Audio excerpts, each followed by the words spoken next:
আসসালামু আলাইকুম সবাইকে। আশা করি সবাই ভালো আছেন। আমি আজকে সাইবার প্যানেলের বিস্তারিত ওভারভিউ দিব।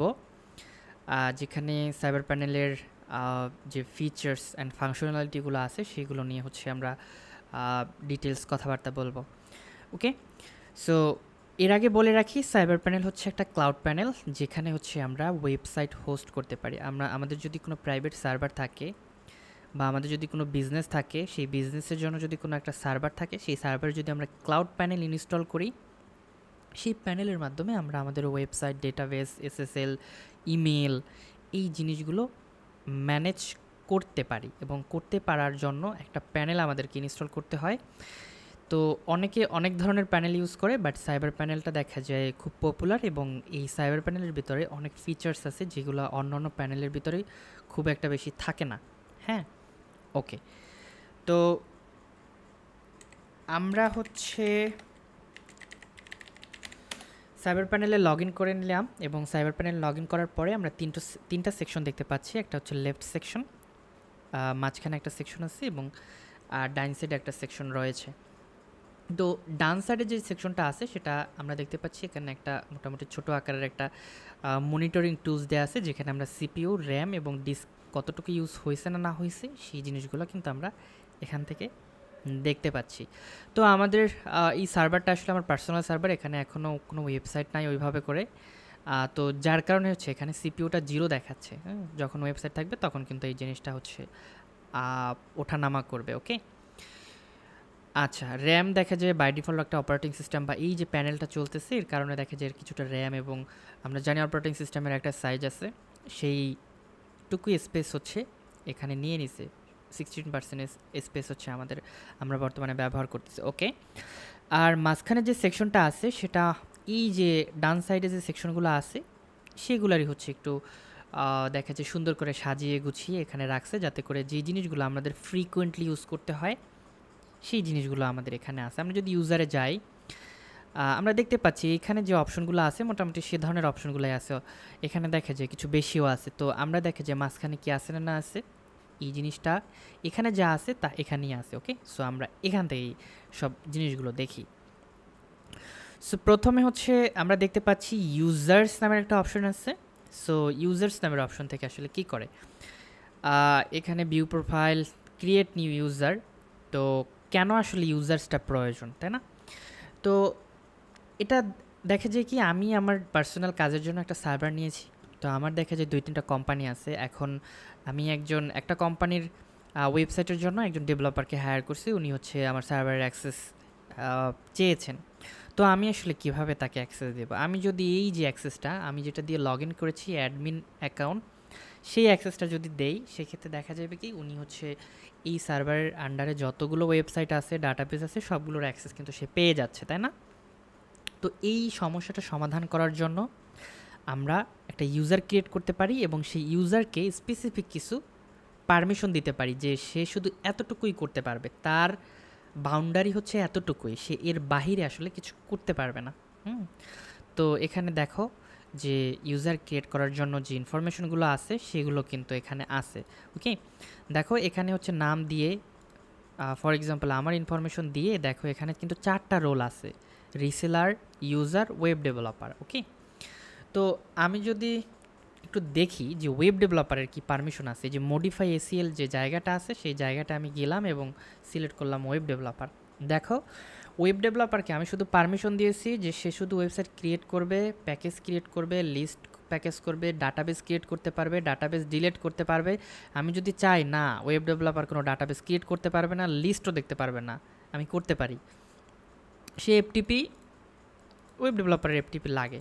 হুম, কিন্তু সে যেন ইমেল অ্যাক্সেস না করতে পারে, সেখানে আমার বিজনেসের অনেক ইম্পর্টেন্ট বা কনফিডেন্সিয়াল মেল থাকতে পারে, তাই না? কিন্তু এই যে দেখো, আমি যে এই যে অ্যাক্সেসটা মডিফাই করে দিছি ওয়েব ডেভেলপারের জন্য, এখন যদি ওয়েব ডেভেলপারের এখান থেকে যদি আমি একটা অ্যাকাউন্ট ক্রিয়েট করি এবং সেটা যদি এটা সিলেক্ট করি, দেন হচ্ছে এই অ্যাকাউন্টের অ্যাক্সেস যদি আমি আমার ওয়েব ডেভেলপারকে দেই, তার মানে হচ্ছে সেই ওয়েব ডেভেলপার শুধুমাত্র এই অপশনগুলো যেগুলো হচ্ছে আমি স্পেসিফাই করে দিয়েছি, সেই অপশনগুলোর অ্যাক্সেস সে পাবে। Okay, I think you clear. Modify user খুবই সহজ, এই যে ইউজারটা ক্রিয়েট করছে সেই ইউজারটা যদি কোনো জায়গায় ভুল থাকে সেটা কিন্তু এখান থেকে মডিফাই করা যায়। সো এখানে যে বাদবাকি অপশন আছে খুবই ইজি। সো আমি যে জিনিসগুলো দেখলেই বোঝা যায় সেই জিনিসগুলো নিয়ে খুব বেশি একটা কথা বলবো না। ওয়ার্ডপ্রেস এই অপশনটা তেমন একটা প্রয়োজন নেই। ডকার অ্যাপস এটাও প্রয়োজন নাই। তারপর হচ্ছে ওয়েবসাইট, হ্যাঁ এটা হচ্ছে সবথেকে important option in this cloud panel. এখান থেকে আমরা ওয়েবসাইট ক্রিয়েট করতে পারি। ফর এক্সাম্পল আমি হচ্ছে আমার বিজনেস আছে, সেই বিজনেসের জন্য একটা ওয়েবসাইট ক্রিয়েট করবো এবং দেখো ওয়েবসাইট ক্রিয়েট করে কোন ইউজারকে আমি পারমিশন দিব সেটাও কিন্তু এখানে চলে আসছে। আমি কিন্তু এই দুইটা ইউজার এর আগে হচ্ছে আমি ক্রিয়েট করে রেখেছি, আর অ্যাডমিনটা তো বাই ডিফল্ট থাকেই। সো আমি অ্যাডমিনটা সিলেক্ট করেছি এবং আমি ফর এক্সাম্পল আমার যে হোস্টিং কোম্পানি আছে সেই হোস্টিং কোম্পানি অথবা সফটওয়্যার কোম্পানির জন্য softoreo.com, সো এই ডোমেইনের এই ডোমেইনটা দিয়ে হচ্ছে একটা ওয়েবসাইট ক্রিয়েট করবো। ওকে, পিএসপি ভার্সন দিলাম 8.3। ওকে, দ্যাটস ফাইন। এখন যদি আমরা ক্রিয়েট ওয়েবসাইটে ক্লিক করি তার মানে হচ্ছে আমার এই ডোমেইনের জন্য একটা ওয়েবসাইট ক্রিয়েট হয়ে যাবে না, মানে একটা ওয়েবসাইটের এনভায়রনমেন্ট ক্রিয়েট হয়ে যাবে, একটা পরিবেশ ক্রিয়েট হয়ে যাবে, যেই পরিবেশে আমরা index.html ফাইলটা রাখলে এই ওয়েবসাইটটা এই ডোমেইনে যদি কেউ হচ্ছে ভিজিট করে তখন সেই ফাইলটা এক্সিকিউট হবে। ওকে, আচ্ছা আমি ক্রিয়েটই করি, পরে না হয় একটু ডিলিট করলাম যেহেতু এই অপশনটা খুবই ইম্পর্টেন্ট। ওকে, সো এটা ক্রিয়েট হচ্ছে 30 সেকেন্ডের মতো সময় নেবে।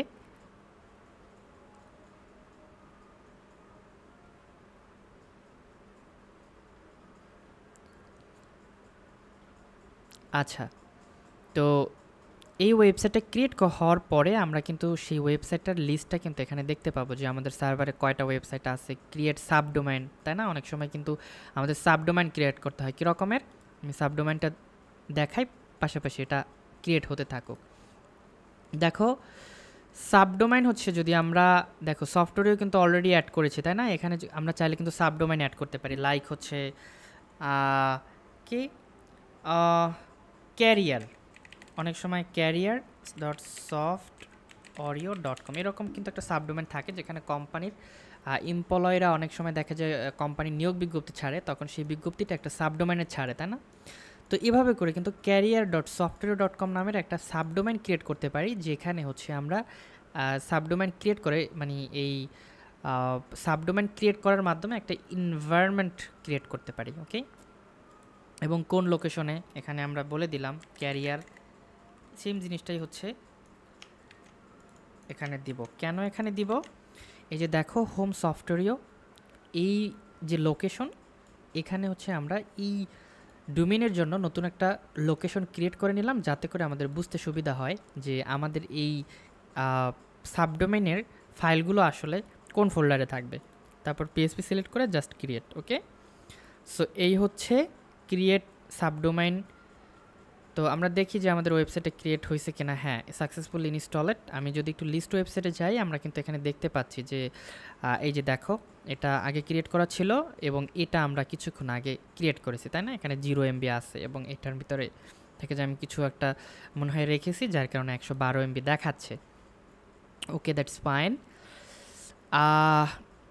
দেখো এই যে সফটওয়্যার, আমি যদি এখানে একটু ম্যানেজে ক্লিক করি, দেখো এখানে কিন্তু আমার এই একটা এনভায়রনমেন্ট ক্রিয়েট হয়েছে, একটা ওয়েবসাইটের জন্য এনভায়রনমেন্ট ক্রিয়েট হয়েছে। একটা ওয়েবসাইটের জন্য আমার অ্যাক্সেস লগ দেখা লাগতে পারে, ইরোর লগস দেখা লাগতে পারে, হ্যাঁ, add domain, subdomain, domain alias, মানে এগুলো দ্বারা হচ্ছে সাবডোমেইন ক্রিয়েট করা, কর্ন জব, সেই জিনিসগুলো খুবই ইম্পর্টেন্ট। এগুলো হচ্ছে আমি বিস্তারিত বলতে চাচ্ছি না। Apache manager, B host, add SSL, PHP change, file manager, এটা খুবই ইম্পর্টেন্ট। আমি নতুন ট্যাব ওপেন করে একটু দেখাই, এফটিপি অ্যাকাউন্ট ক্রিয়েট। সো এই জিনিসগুলো কিন্তু দেখো গিট, ওয়ার্ডপ্রেস, এই জিনিসগুলো কিন্তু আমাদের একটা পরিবেশ করে দিচ্ছে এখানে, তাই না? এই ওয়েবসাইটের জন্য, এবং সেই ওয়েবসাইট এই জিনিসগুলো আমরা এই ডোমেইনের জন্য কিন্তু অ্যাপ্লাই করতে পারি। ওকে, তো এই যে দেখো ফাইল ম্যানেজার, এখানে index.html ফাইল আছে, এখানে আমরা আমাদের ওয়েবসাইটের ফাইল রাখলে দেন হচ্ছে আমরা যদি এই ডোমেইনে ভিজিট করি তখন কিন্তু আমাদের সেই ফাইলটা এক্সিকিউট হবে। ওকে ওকে, তো আমরা হচ্ছে কোন পর্যন্ত গেছি, ওয়েবসাইট পর্যন্ত গিয়েছিলাম তাই না। তারপর হচ্ছে মডিফাই ওয়েবসাইট, অনেক সময় দেখা যায় ওয়েবসাইটটা মডিফাই করতে হবে তাই না, প্যাকেজটা চেঞ্জ করতে হবে। ওয়ানারটা অ্যাডমিন ছিল, ডেভেলপারকে দিলাম, তো এরকমের বিষয় আসে। ওকে, আচ্ছা, আনসাসপেন্ড অনেক সময় দেখা যায় কোনো একটা ওয়েবসাইট আমরা কিছু সময়ের জন্য স্থগিত করে রাখলাম, তো সেই জায়গাটা কিন্তু আমরা এভাবে করে করতে পারি। ওকে, সফটওয়্যারটা দেখা যায় সাসপেন্ড করে রাখলাম, ডিলেট ওয়েবসাইট, তো খুবই ইজি একটা অপশন, আমরা সফটওয়্যারকে ডিলিট করে দিতে পারি, আমরা ডিলেটই করে দিলাম। ওকে, এখন যদি আমরা লিস্ট ওয়েবসাইটে যাই আমরা দেখব যে সফটওয়্যারও নাই, সে চলে গেছে। প্যাকেজ বিষয়টা হচ্ছে দেখো,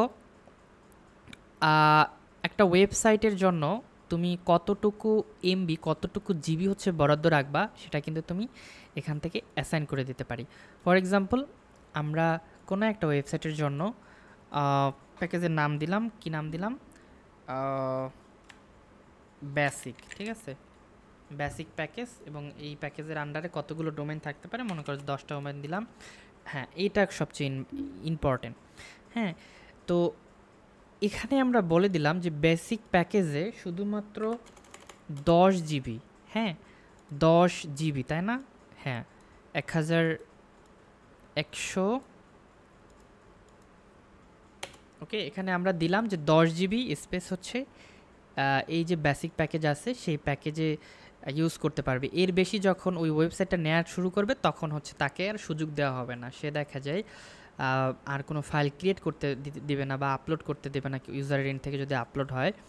সো তাকে এতটুকু, যে আমাদের হার্ড ড্রাইভে যখন জায়গা না থাকে তখন যে অবস্থাটা তৈরি হয় সেই অবস্থাটা তখন তৈরি হবে। ওকে, তো আমরা জিরো ব্যান্ডওয়েট হচ্ছে আমরা স্পেসিফিক করে দিতে পারি। হ্যাঁ, আমি জিরো দিলাম, আনলিমিটেড করে দিলাম। এফটিপি অ্যাকাউন্ট কয়টা ক্রিয়েট করবে সেটাও আমি বলে দিতে পারি, ডাটাবেস কয়টা ক্রিয়েট করতে পারবে, তো ইমেল অ্যাকাউন্ট আসলে কয়টা ক্রিয়েট করতে পারবে।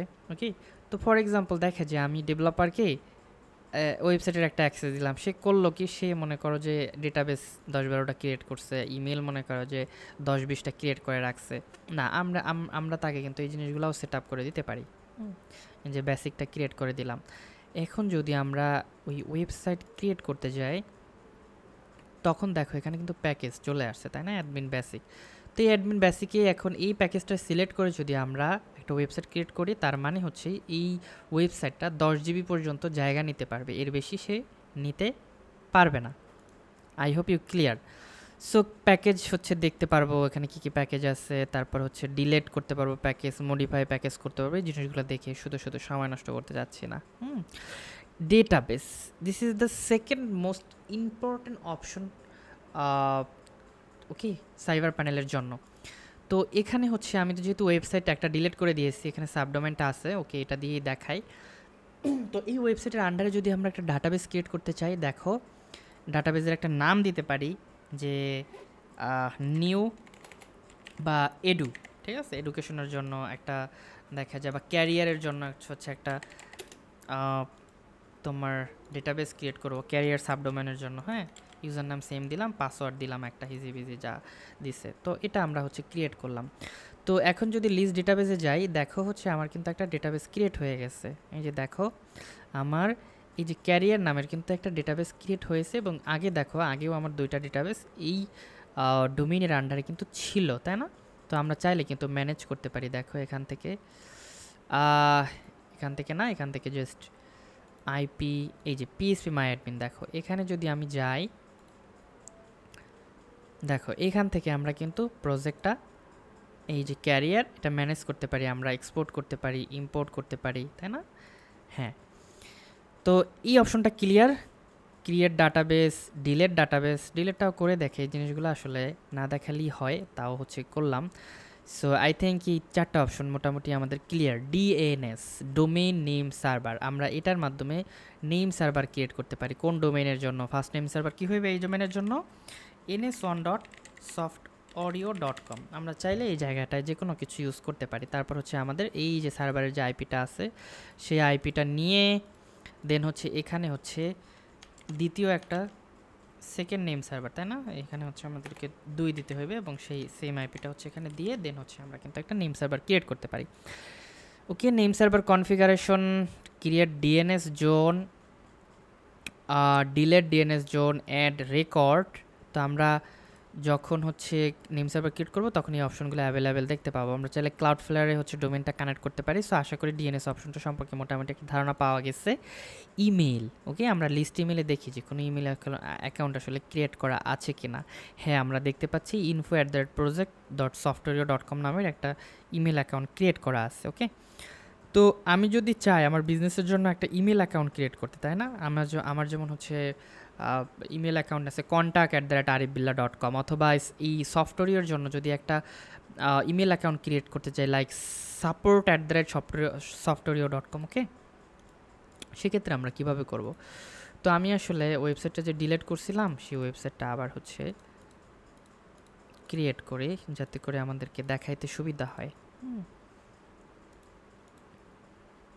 ওকে, তো এখন যদি আমি এখানে একটু রিলোড করি, যদিও ক্রিয়েট হয় না, তারপরে হ্যাঁ শো করছে। দেখো এই যে support@softwario.com, দেখো এই নামের একটা ইমেল ক্রিয়েট হইবে। কেউ যদি support@softwario.com এই ইমেলে কেউ যদি মেইল করে তখন হচ্ছে আমরা কিন্তু মেলটা পেয়ে যাব। কোথা থেকে চেক করব মেলটা? এখান থেকে, তাই না? তো আমি একটা ক্রিয়েট করে নেই। হ্যাঁ, এই যে একটা পাসওয়ার্ড দিল আমাকে, পাসওয়ার্ডটা হচ্ছে তো আমি জীবনেও মনে রাখতে পারবো না। এর থেকে ভালো আমি একটা আমার পাসওয়ার্ড ইউজ করি। হ্যাঁ, এই যে পাসওয়ার্ড এই যে দেখো আমি হচ্ছে একটা কিন্তু mail box user name support@the software has been successfully created. তো আমরা যদি লিস্ট দেখি, দেখো এখানে হচ্ছে এই যে আমাদের একটা মেইল আছে এবং মেইলের যে ইনফরমেশনগুলো সেগুলো কিন্তু এখানে দেয়া আছে। POP3, আই আই IMAP এগুলো তো আমরা জানি, তাই না? SMTP। সো এই জিনিসগুলো কিন্তু আমরা যারা ওয়েবসাইট নিয়ে কাজ করছি বা CSE ব্যাকগ্রাউন্ডের তারা কিন্তু এই বিষয়গুলো সম্পর্কে মোটামুটি জানা আছে। খুব বেশি একটা এটা নিয়ে এক্সপ্লেন করার দরকার নাই বলে মনে হচ্ছে। ডিলেট ইমেল, ওকে, আমরা চাইলে ইমেল অ্যাকাউন্টটা ডিলেট করতে পারি যদি মনে হয় যে না এই অ্যাকাউন্টটা দরকার নাই। ইমেল লিমিট, আমরা লিমিট সেট আপ করতে পারি। ইমেল ফরওয়ার্ডিং কি আসলে? ইমেল ফরওয়ার্ডিং হচ্ছে কেউ যদি এই ইমেল করে, আমরা চাইলে কিন্তু এই ইমেল থেকে অন্য একটা মেইলে হচ্ছে আমরা ফরওয়ার্ড করতে পারি। লাইক হচ্ছে আমার পার্সোনাল যে জিমেল আছে সেখানে হচ্ছে আমরা ফরওয়ার্ড করতে পারি, তাই না? ওকে, সেটা কিন্তু এখান থেকে সেট আপ করতে পারি। দেখো এটা এখান থেকে যাইবে কোথায়? ফরওয়ার্ড টু ইমেল, ডেস্টিনেশন যে জায়গাটা সেটা আমরা দিতে পারি। ওকে, চেঞ্জ পাসওয়ার্ডটা খুবই সিম্পল। আমরা যে ওই যে ইমেল অ্যাকাউন্ট ক্রিয়েট করার সময় একটা পাসওয়ার্ড দিছিলাম না, ওটা যদি কখনো ভুলা যায় তখন হচ্ছে আমরা এই জায়গাটা থেকে পাসওয়ার্ড চেঞ্জ করতে। DKMI ম্যানেজার এটা খুব বেশি একটা লাগবে না। আমি কিন্তু support@softwario, তাই না, softwario.com, এবং পাসওয়ার্ড হচ্ছে আমি এটা দিছিলাম এবং লগ ইন করে দেখি যে আসলে লগ ইন হচ্ছে কিনা। দেখো একটা ইমেইলের হচ্ছে একটা জায়গা ওপেন হচ্ছে, যে জায়গাটায় হচ্ছে আমরা এত কিছু আমি কনফিগারেশন করব না, সব কিছু আমি সেভ দিয়ে দিলাম, তাই না? ওকে, যেহেতু ফার্স্ট টাইম এর জন্য এই জিনিসগুলো দেখাচ্ছিল। দেখো আমরা কিন্তু চাইলে ইমেল করতে পারি, ঠিক আছে, এখান থেকে মেল করতে পারি। ওকে, সো ফর এক্সাম্পল আমার কি ধরো মেইল করলাম, ঠিক আছে, imran.al-arif, এটা hizibizi.com, ঠিক আছে। সো আমি যদি এখন এই সাবজেক্ট দিয়া এখানে যদি আমি সেন্ড করি তাহলে হচ্ছে আমার এই যে মেইল আছে সেই মেইলে কিন্তু আমার একটা মেইল চলে যাবে, এবং আমাকে কেউ যদি মেইল করে তখন কিন্তু আমরা এই যে ইনবক্স আছে ইনবক্সে দেখতে পাবো send, draft, spam, trash. So দেখো একটা ইমেলের যে অপশনগুলো থাকা দরকার সেই অপশনগুলো কিন্তু আমরা এখানে পেয়ে যাচ্ছি। Okay, so I hope you clear about this mail section. তারপরে FTP, ফাইল ট্রান্সফার প্রোটোকল, এটা কেই না জানে। তো আমরা এখান থেকে হচ্ছে file transfer protocol account create করতে পারি। আমরা এই ডোমেনের আন্ডারে ইউজার নাম হচ্ছে দিলাম, কি দিলাম, সফটওয়্যারিওই দিলাম। ওকে, সফটওয়্যারিও admin@softwario। দেখো এটা কিন্তু একটা প্রিফিক্স, অ্যাডমিনটা সবসময়ের জন্য থাকবেই। ওকে, তারপর পাসওয়ার্ড হচ্ছে একটা দিলাম, তারপর হচ্ছে পাথ হচ্ছে আমরা সিলেক্ট করে দিতে পারি, না দিলেও কোনো সমস্যা নাই। তো এখান থেকে আমরা যদি ক্রিয়েট করি, দেখো ক্রিয়েট হয়ে গেছে, FTP অ্যাকাউন্ট সাকসেসফুল। লিস্ট যদি দেখি এখানে, এবং এই FTP অ্যাকাউন্টে কীভাবে কানেক্ট করতে হয় সেটা সম্পর্কে না বলি, বাট তাও একটু বলি যে আমাদের ফাইল জেলা বা এই ধরনের অনেক সফটওয়্যার আছে, সেই সফটওয়্যারের মাধ্যমে আমরা ইউজার নেম পাসওয়ার্ডের মাধ্যমে আমাদের সার্ভারের যে IP আছে, ইউজার নেম পাসওয়ার্ড, এইগুলোর মাধ্যমে কিন্তু আমরা ফাইল ম্যানেজার অ্যাক্সেস করতে পারি এবং ফাইল ট্রান্সফার, আপলোড, এই জিনিসগুলো করতে পারি। ব্যাকআপ অপশন, এটা বুঝিয়ে আমি সময় নষ্ট করতে চাচ্ছি না। SSL, হ্যাঁ, এসএসএল খুবই গুরুত্বপূর্ণ একটা জিনিস। দেখো আমরা যদি সফটওয়্যারিওতে যাই, softwario.com, তো এই জায়গাটায় হচ্ছে আমরা দেখো এটা HTTPS আছে, ঠিক আছে? HTTPSটা এই যে এটা কিন্তু সিকিউর। এই যে এখানে একটা তালার মতো দেখাইতেছে, কানেকশন ইজ সিকিউর। বাট যদি হচ্ছে আমরা এসটাকে বাদ দেই তাহলে কি হবে? এসটাকে বাদ দিলেও দেখে অটোমেটিক এস চলে আসছে, কারণ আমি একটা সিস্টেম করে রাখছি যে কেউ যেন নন এসএসএল মোডে না ঢুকতে পারে। বাট আমি যদি অন্য একটা ওয়েবসাইটে আমাদের এই যে ভার্সিটির পোর্টালটাই কি একটু দেখি যে কী অবস্থা, এটা এখানে হচ্ছে আমি HTTP এসটা যদি সরাইয়া দিই তারপরেও এস নিয়ে নিতেছে, তাই না? আচ্ছা, সমস্যা নাই। এই যে দেখো আমি বুঝাই তোমাকে, এখানেও কানেকশন আছে। কি দেখানো যায় এই ওয়েবসাইটে দেখি তো, এসটা সরাই দেই। এই যে দেখো, হ্যাঁ এটাই দেখা যায়, এটা নতুন ওয়েবসাইট, আমার প্রজেক্টে কাজ চলতেছে, এখানে ওই সিস্টেম আর করা হয় নাই। তো এটা নন সিকিউর দেখাইতেছে। ওকে, এসএসএল তো আমরা জানি secure socket layer something like that, তাই না? ওকে, হ্যাঁ। সো এই এসএসএল আমরা কিন্তু এখান থেকে ইস্যু করতে পারি। এসএসএলটা খুবই ইম্পর্ট্যান্ট। আদারওয়াইজ হচ্ছে যে দেখে যে আমরা যে ফাইলগুলো হচ্ছে ওয়েব সার্ভারের কাছে রিকোয়েস্ট করি সেটা কিন্তু এনক্রিপ্টেড থাকে না, হ্যাঁ, এসএসএল ছাড়া। আর যদি এসএসএল ইউজ করি সেটা এনক্রিপ্ট করতে পারে। ওই যে ভব, তারপর হচ্ছে আরও কি যেন আছে না, যে থার্ড পার্টি দেখা যায় ওরা হচ্ছে ডাটা চুরি করতে পারে। তো ওরা দেখা যায় মাঝখানে বসে সেই ডাটাগুলো ভেঙে ইউজারের পাসওয়ার্ড ইনফরমেশন বা আরও কনফিডেন্সিয়াল জিনিসপত্র কিন্তু দেখে নিতে পারে। তো এর জন্য এসএসএলটা খুবই important. Okay, host name SSL. Host name হচ্ছে আমাদের ওয়েব সার্ভারের একটা হোস্ট নেম। আচ্ছা, তারপর হচ্ছে মাইএসকিউএল ম্যানেজার, এটা দরকার নেই। ক্লাউড লিনাক্স, মাইএসকিউএল ম্যানেজার একটু গিয়ে দেখি যে কী অবস্থা। না, এটা কিছু নাই। তারপরে হচ্ছে সার্ভারের স্ট্যাটাস, হ্যাঁ এখান থেকে আমরা দেখতে পারি যে আমাদের সার্ভারের প্রসেসগুলো কি চলতেছে না চলতেছে, তাই না?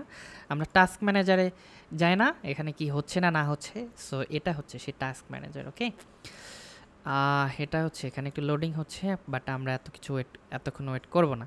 লাইট স্পিড স্ট্যাটাস, এখানে স্ট্যাটাস দেখতে পাচ্ছি, লাইট স্পিডের চেঞ্জ পোর্ট। আমরা দেখো এই পোর্টে এই 8090 8090 পোর্টের মাধ্যমে কিন্তু আমরা লগ ইন করছি। আমরা চাইলে কিন্তু এই পোর্টটা চেঞ্জ করতে পারি, হ্যাঁ। অনেক সময় দেখা যায় পোর্ট নাম্বার জেনে যায়।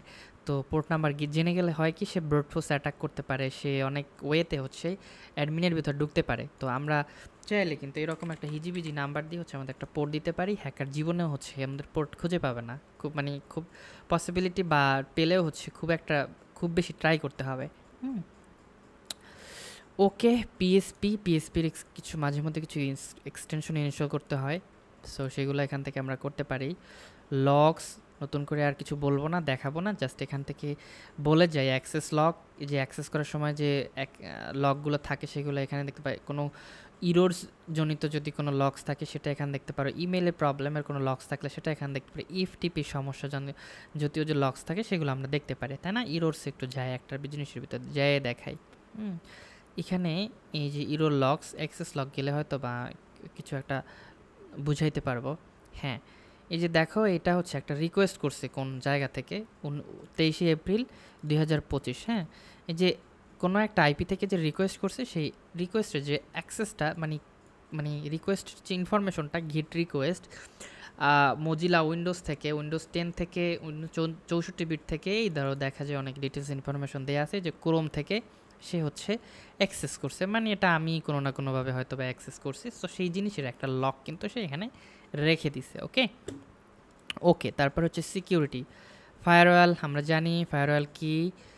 তো ফায়ারওয়ালে গেলে এখানে দেখো আমরা ফায়ারওয়াল কনফিগারেশন করতে পারি। এখান থেকে কোন আইপি অ্যালাউ করব, যদি মনে হয় যে কোনো একটা আইপি থেকে আমাদের সার্ভারে মানে অ্যাটাক হচ্ছে, তখন আমরা সেই আইপিটা কিন্তু এখানে আমরা যদি দিয়ে দেই, তখন কিন্তু সেই আইপি থেকে যদি আমাদের সার্ভারে কোনো রেসপন্স আসে সেটা কিন্তু সার্ভার অ্যাকসেপ্ট করবে না, ইগনোর, আনব্লক। পরে যদি মনে হয় যে না, আমি গুরুত্বপূর্ণ একটা আইপি হচ্ছে ব্লক করে দিয়েছি, তখন সেটা কিন্তু এখানে আনব্লক করতে পারি। ফায়ারওয়াল কনফিগারেশন, এটা খুবই ইম্পর্ট্যান্ট একটা অপশন, এখান থেকেই মেনলি ফায়ারওয়াল কনফিগারেশন করে। দেখো আমি খুবই ছোট করে বুঝাই, আমি এমন একটা অপশন বুঝাবো যেটা যেটা যেটা বুঝতে সুবিধা। হ্যাঁ, দেখো আমাদের আমাদের একটা সার্ভারে কিন্তু অনেকগুলা পোর্ট থাকতে পারে, তাই না? এখন সবগুলো পোর্টই যদি আমরা ওপেন রাখি সেটা কিন্তু ভালো না, সিকিউরিটির জন্য ভালো না। আমরা শুধুমাত্র সেই পোর্টগুলাই ওপেন রাখবো যে পোর্টগুলো আমাদের দরকার, তাই না? দেখো 20 পোর্টটা আমাদের দরকার, 25 পোর্টটা আমাদের দরকার। আমরা জানি না 25 পোর্ট হচ্ছে ইমেলের জন্য, এসএমটিপির জন্য, 18 পোর্টটা এইচটিপির জন্য, 443টা এইচটিটিপিএস এর জন্য, আমরা এইগুলা জানি, তাই না? ইমেলের জন্য। তারপরে হচ্ছে কি আছে আরও, আর কি জানো, ঠিক আছে, এই কয়টা যে আমরা পরিচিত, তাই না? সো এই যে 95 পপ না কি জানো, হ্যাঁ পপ না আইএমআই, এটার জন্য কিন্তু আমাদের সেই সার্ভিসগুলো আমাদের ব্যবহার করার জন্য এই পোর্টগুলো দরকার। সো যে পোর্টগুলো দরকার সেগুলো কিন্তু আমরা এখানে ওপেন করে রাখতেছি, তাই না? TCP in allow incoming TCP ports, মানে আমরা অ্যালাউ করে দিছি ইনকামিং যেগুলো আসতেছে, যে রিকোয়েস্টগুলো আসতেছে টিসিপি পোর্টসে, সেই টিসিপি পোর্টের যে পোর্টগুলো আছে সেইগুলো আমরা এখানে লিস্ট করে দিতে পারি, তাই না? যদি আমরা চাই যে আমাদের এই সার্ভারে কোনো ইমেল অ্যাকাউন্ট আমরা ইউজ করব না, তাই না, শুধুমাত্র একটা ওয়েবসাইট থাকবে, আমরা এখান থেকে খুবই সিম্পলি 25 পোর্টটারে সরাই দিলাম। হ্যাঁ, এখন কি হলো, তার মানে হচ্ছে আমাদের ওয়েব সার্ভারের ইমেল আর কাজই করবে না। ওকে, তো এটা অনেক সময় দেখা যায়, অনেক সময় আমাদের সার্ভারে ইমেলে অ্যাটাক আসে, তো তখন আমরা সাময়িক সময়ের জন্য, কিছু সময়ের জন্য আমরা এই 25 পোর্টটাকে রিমুভ করতে পারি, যাতে করে ইন করতে না পারে 25-এ। আউট আউট মানে সার্ভার থেকে এই পোর্টে হচ্ছে আমাদের রেসপন্স যাবে। ইন মানে সার্ভারের ভিতরে ঢুকবে, আউট মানে সার্ভার থেকে বাহিরে কোন কোন পোর্টে রেসপন্স করবে। Okay, UDP in, UDP out. So অনেক জিনিসপত্র, এই জিনিসগুলো আসলে আমি বোঝাতে চাচ্ছি না। ওকে, সো আপাতত ক্ষেত্রে আমরা বুঝতে পারছি যে আসলে বিষয়টা কি। ফায়ারওয়াল বিষয়টা হচ্ছে আমাদের মানে সিকিউরিটি, মানে একটা বিশাল একটা সিকিউরিটি, বুঝছো? ওকে, হোপ ইউ ক্লিয়ার। আর এই জিনিসগুলো দেখলেই বোঝা যায় অনেকটা। দেখো কত কত অপশন, এই যে এসএমটিপি ব্লক অফ করা আছে, আমরা চাইলে এখান থেকে অন করতে পারি, তাই না? এসএমটিপি আমাদের সার্ভারে যে সিম্পল মেল ট্রান্সফার প্রোটোকল, তাই না, সিম্পল মেল ট্রান্সফার প্রোটোকল কিন্তু আমরা ব্লক করে দিতে পারি।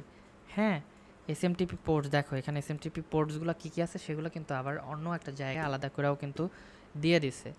তারপরে ইউএফডি ফ্লোট অফ করা আছে, logging setting, system log of করা আছে, ঠিক আছে? তো এই ধরনের দেখো অনেক অনেক অপশন।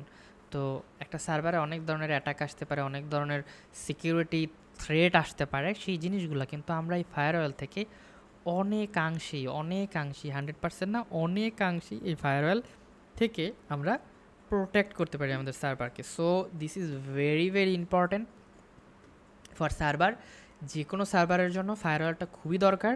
এবং ফায়ারওয়াল হচ্ছে দুইটা টাইপের হয়, একটা হচ্ছে সফটওয়্যার আর একটা হচ্ছে হার্ডওয়্যার।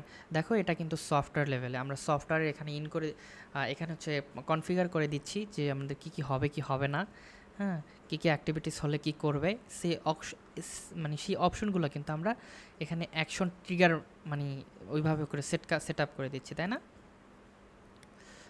অ্যাকাউন্ট ট্র্যাকিং, এখান থেকে আমরা ইজিলি কিন্তু এই বিষয়গুলো দেখো এখানে অনেক লম্বা লাইন, তাই না, এখান থেকে আমরা সহজে অ্যাক্সেস করতে পারি। হ্যাঁ, port knocking, log scanner, static setting, docker setting, IPv4-এর কী কী সিটিং আছে দেখি, এই সেই জিনিসগুলোই।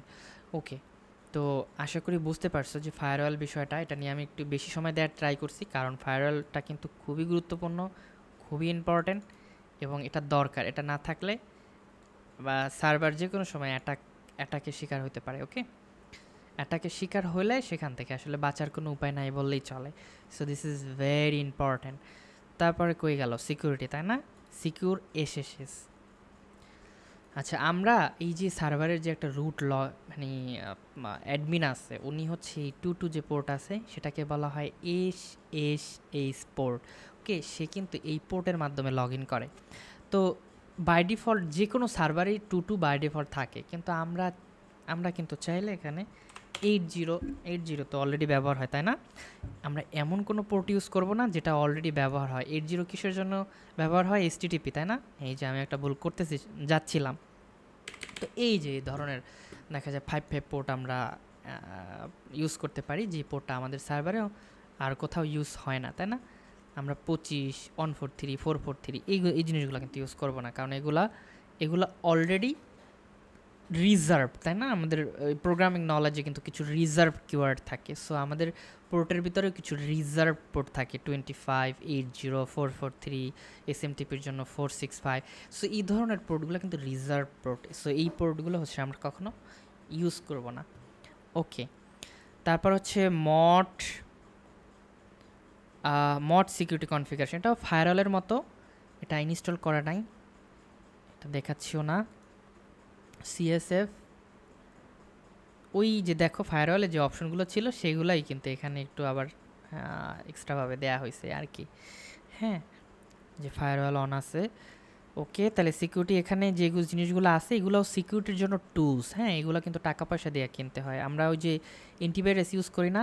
হ্যাঁ, আমরা এই যে আমি কাসপারস্কি ইউজ করতেছি, তাই না?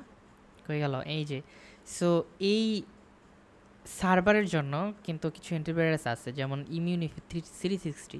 তো আমরা চাইলে ইমিউনিফি 360 আমরা যদি কিনি, কেনার পরে যদি এখানে লাইসেন্স দিয়ে ইনস্টল করি, সেটা কিন্তু আমাদের সার্ভারে ইনস্টল হয়ে যাবে, তাই না? অ্যাক্টিভ হয়ে যাবে, এবং সেটা দেখে যে আমাদের বিভিন্ন ধরনের সিকিউরিটি যে থ্রেড আছে সেইগুলোকে কিন্তু আমরা ডিটেক্ট করবে, তাই না?